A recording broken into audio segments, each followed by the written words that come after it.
तर राज्यसभेसाठी 7 जागांसाठी 12 अर्ज दाखल झाल्याची नवी अपडेट येते आहे। त्यात शरद पवार आणि ज्योती वाघमारे यांनी 2 अर्ज दाखल केलेत। पार्थ पवार यांनी देखील 2 अर्ज भरलेले आहेत।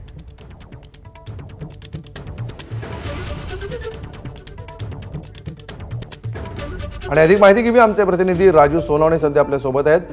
राजू, काय नेमकं कारण आहे हे 2 अर्ज भरण्याचे, काय अपडेट्स आहेत?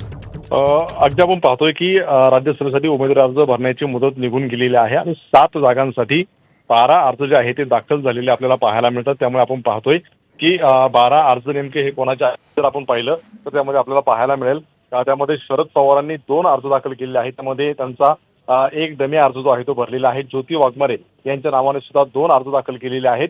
पार्थ पवार यांनी सुद्धा 2 अर्ज दाखल केलेले आहेत। त्यामुळे या 3 उमेदवारांचे 6 अर्ज आहेत। तेलंगणाचे कांते सायना यांनी 1 अर्ज दाखल केलेला आहे। उमेश मेहत्रे यांनी सुद्धा 1 अर्ज दाखल केलेला आहे आणि भाजपचे 4 उमेदवारांनी प्रत्येकी 1 असे एकूण 12 अर्ज जे आहेत ते दाखल झालेले आपल्याला पाहायला मिळतात। यामध्ये या निवडणुकीत एक वेगळं आपल्याला पाहायला मिळतंय की आजारी व्यक्ती असताना पहिल्यांदा जे आहे ते निवडणूक अर्ज दाखल करण्यासाठी येऊ शकले नाही, ते म्हणजे शरद पवार यांच्या नावाचा।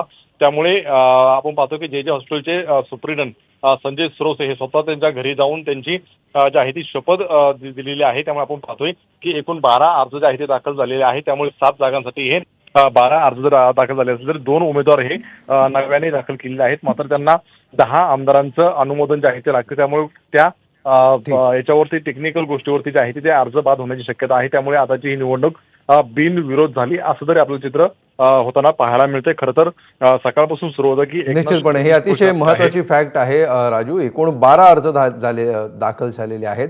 त्यामुळे आता पुढे नेमकं काय चित्र उभं राहतं हे बघणं महत्त्वाचं असेल। धन्यवाद या माहितीबद्दल। पुढच्या बातमीकडे जाऊया। बीडमध्ये अहिल्यानगर ते हैदराबाद